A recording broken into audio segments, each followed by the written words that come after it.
Hello friend, જય Swaminarayan. First એક્ઝામની preparation તમારી બહુ જોરદાર ચાલી રહી છે અને એમાં ઓબ્જેક્ટિવ સેક્શનમાં આજે આપણે ડીઝેડ પટેલના સ્ટાન્ડર્ડ 9 ના સાયન્સના ઓબ્જેક્ટિવ સોલ્વ કરવા છે લાસ્ટ યરના પેપરના, એટલે કે 2024-25 ની ફર્સ્ટ એક્ઝામના. ઓકે, તો આર યુ રેડી?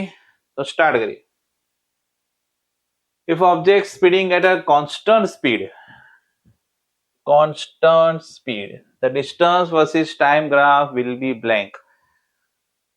મોશન ચેપ્ટરમાં આપણને આના ગ્રાફ આપેલા છે, distance versus time, velocity versus time, અને એમાં વેલોસિટી વર્સિસ ટાઈમના ગ્રાફમાં એક ગ્રાફ છે જેમાં આપણે કોન્સ્ટન્ટ સ્પીડથી જો કારને ટ્રાવેલ કરાવતા હોઈએ તો તમને યાદ હશે આ ટાઈપનો ગ્રાફ છે આપણી બુકમાં, કે આ રેડ લાઈન એ આપણો આન્સર છે. તમારી રેડ લાઈન રાઈટ સાઈડ તો ધીમે ધીમે આગળ વધશે કેમ કે ટાઈમ ઇન્ક્રીઝ થાય છે. વાય એક્સિસ પર, એક્સ એક્સિસ પર ટાઈમ છે, બટ વાય એક્સિસ પર સ્પીડ છે.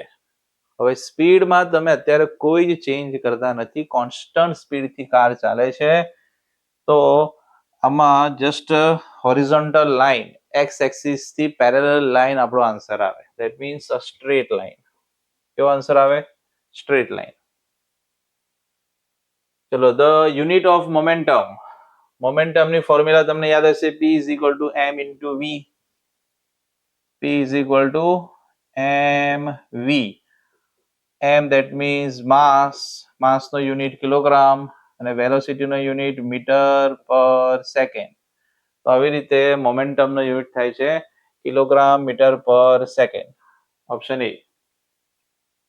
When a Rabi crop has been shown, improvement in food resources chapter, તો એમાં આપણને ટાઈમ પીરિયડ યાદ છે કે રબી ક્રોપ જે છે એ વિન્ટર સિઝનનો ક્રોપ છે, એટલે નવેમ્બર થી એપ્રિલ એનો ટાઈમ પીરિયડ છે.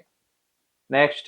ઓકે માય ફ્રેન્ડ્સ, તો જો આ ટાઈપના તમને બધા ચેપ્ટર્સના ઓબ્જેક્ટિવ ના સોલ્યુશન્સ જોઈતા હોય, તમારી બધી જ સ્કૂલના, આણંદની મોસ્ટ રેપ્યુટેડ બધી જ સ્કૂલના ઓબ્જેક્ટિવના સોલ્યુશન્સ, એટલે કે એના PYQsના સોલ્યુશન, લાસ્ટ યરના બધા ક્વેશ્ચન્સની PDF, all subjects, not only main 4 subjects, Hindi, Gujarati બધા સહિત બધા જ એક્ઝામની, first exam, second exam, final exam, right, plus paper sets, first exam paper set, second exam paper set and final exam paper set. તો બધું જ તમને એક જ જગ્યાએ ફ્રી ઓફ કોસ્ટ મળી જશે. આપણી આ એન્ડ્રોઈડ એપ્લિકેશન છે ઓમ લર્નિંગ એપ.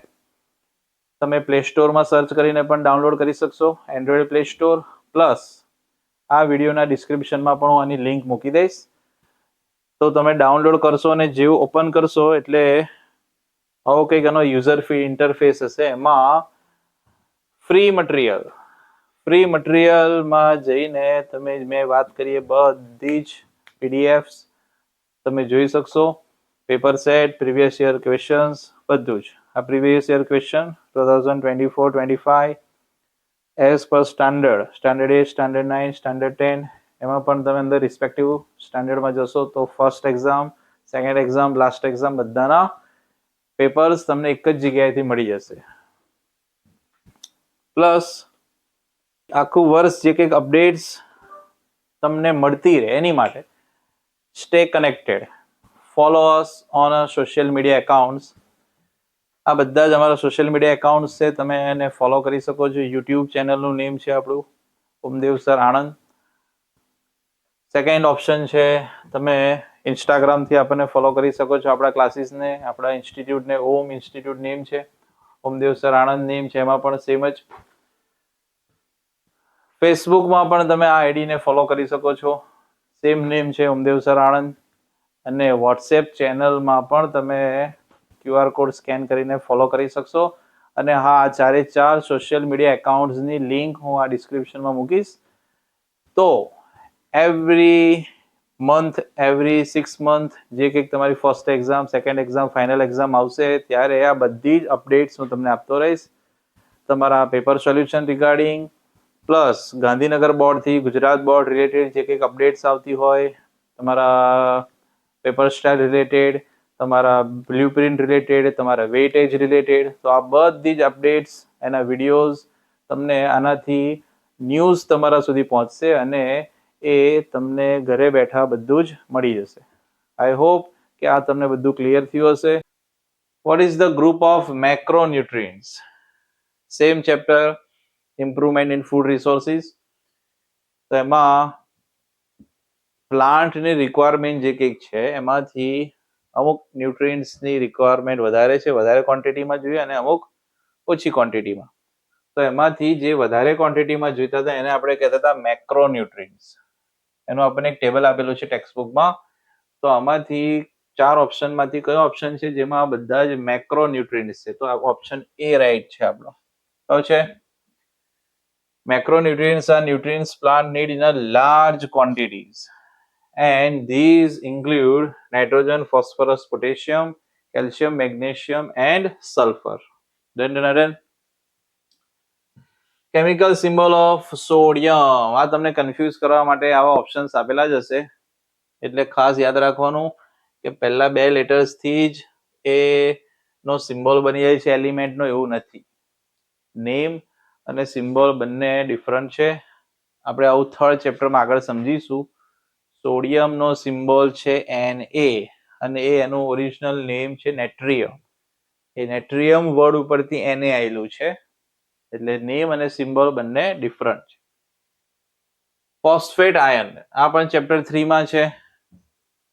ફોસ્ફેટની ફોર્મ્યુલા પહેલા તમને યાદ હોવી જોઈએ. જો ચેપ્ટર 3 જેના સિલેબસમાં હોય એને આ ઓબ્જેક્ટિવ્સ પહેલા કરવાના. ઓકે ના?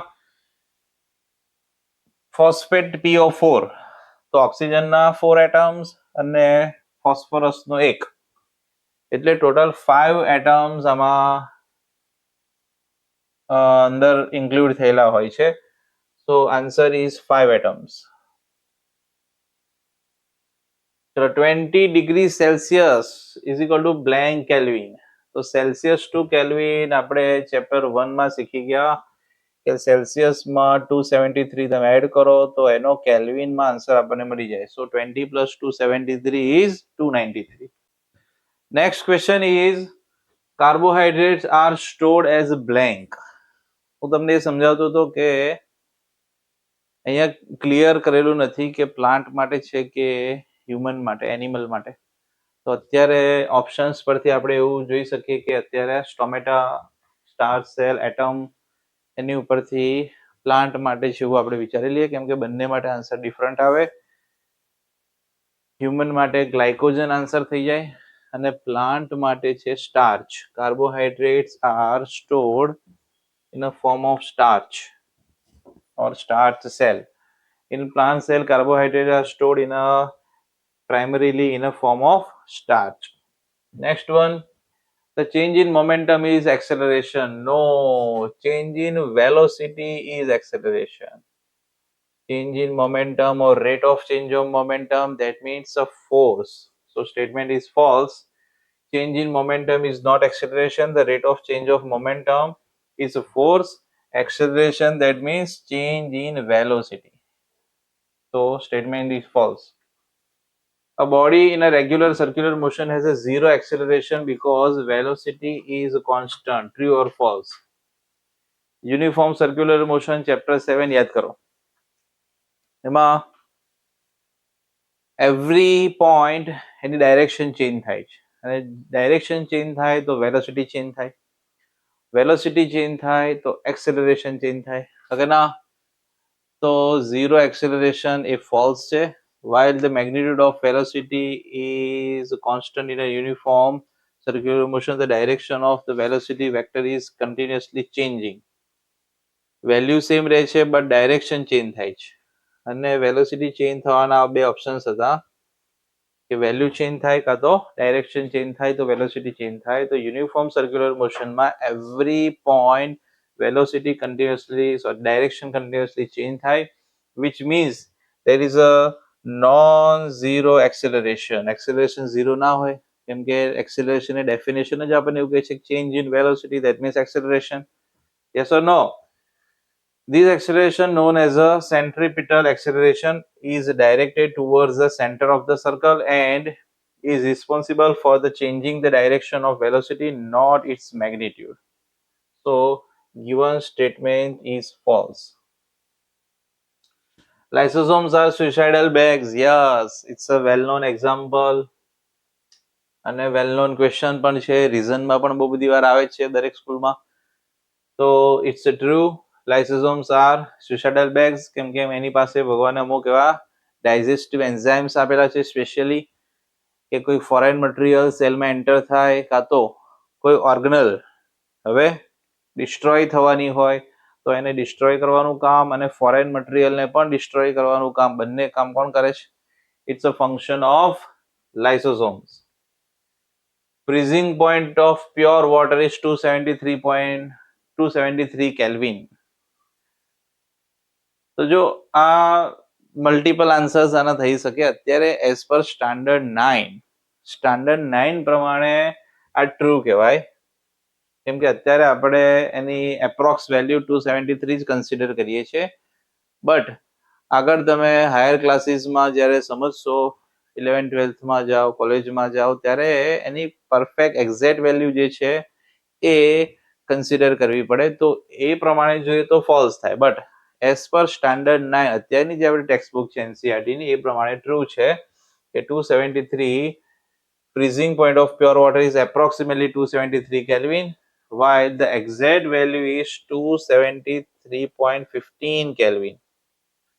And 273 is used as a convenient approximation and it is corresponds to 0 degrees Celsius. Yes or no? 273 degree, that means 0 degrees Celsius. હવે એને આપણે એપ્રોક્સિમેટલી સેમ જ કન્સિડર કરીએ છીએ, પણ એક્ઝેક્ટ વેલ્યુ આ નથી. એક્ઝેક્ટ વેલ્યુ શું છે? 273.15 Kelvin. So as per standard 9, our textbook, NCERT textbook, it is correct. What does the negative slope of a velocity versus time graph represent? Chapter 7 motion, velocity versus time graph યાદ કરો કે જો ગ્રાફની height increase થતી હોય, ધીમે ધીમે upward છે, તો એ કહેવાય accelerated motion, velocity is increasing. અને જ્યારે ગ્રાફ ડાઉનવર્ડ નીચેની સાઈડ આવતું હોય ત્યારે વેલોસિટી ડિક્રીઝ થાય અને એને કહીએ છીએ આપણે retarded motion or negative acceleration. That time acceleration is negative. Negative slope on a velocity versus time graph represent negative acceleration, also known as a retardation or deceleration, meaning the object's velocity is decreasing. Velocity is decreasing over time. So answer is it will represent a negative acceleration. What is the difference between manure and fertilizer? બહુ બધા difference છે, 1 માર્કનો question છે, 1-2 difference આપણે લખીએ enough છે. Manure is a natural organic soil conditioner made from decomposed plant and animal waste and that provide slow release nutrients and improper soil structure. Fertilizer, in contrast, are concentrated, often synthetic chemicals or mine substances like urea, NPK, nitrogen, phosphorus, potassium, that deliver specific nutrients quickly but do not improper soil organic matter or a texture. બંનેના advantage પણ છે, બંનેના disadvantage પણ છે. આ તમે just ખાલી સેમ્પલના sentence લખ્યા છે, આપણી બુકમાં આના ઘણા બધા ડિફરન્સીસ છે, એ આપણે યુઝ કરીને એના આન્સર્સ લખી શકીએ. The last one, what do we obtain from cereals, pulses and fruits? Improvement in food resources, chapter number 12. એમાં આપણને આ સમજવા મળે છે, સ્ટાર્ટિંગમાં જ એક ટેબલ આપેલું છે બુકમાં. cereals માંથી આપણે શું મળે છે? We obtain carbohydrates from energy. From pulses we get protein, which are vital for body building and repairing tissues. And from fruit we are receiving vitamins, minerals, fibers and carbohydrates, providing essential micronutrients and roughage. Done. તો આ આપણે બેટા આજે discuss કર્યું DZ પટેલનું last યરનું જે કંઈક paper હતું, એના બધા જ ઓબ્જેક્ટિવ, 15 ઓબ્જેક્ટિવ, તમારું 50 માર્ક્સનું પેપર હોય છે, એમાંથી 15 ઓબ્જેક્ટિવ સેક્શન એ હોય છે અને બાકીનું 35 માર્ક્સનું ડિસ્ક્રિપ્ટિવ સેક્શન BCD. ડન. તો આ એક્સપ્લેનેશન, બધા આન્સર્સ તમને કેવા લાગ્યા એ ખાસ કમેન્ટ કરીને તમે મને કહેજો. બાકી આપણે આ સિરીઝ કન્ટિન્યુ રાખીશું. આપણો ગોલ છે ઓબ્જેક્ટિવ્સમાં કોઈ માર્ક્સ આપણા જવા જોઈએ નહીં. તો મળીએ આપણે નેક્સ્ટ સ્કૂલના પેપરમાં. જય સ્વામિનારાયણ, ટાટા.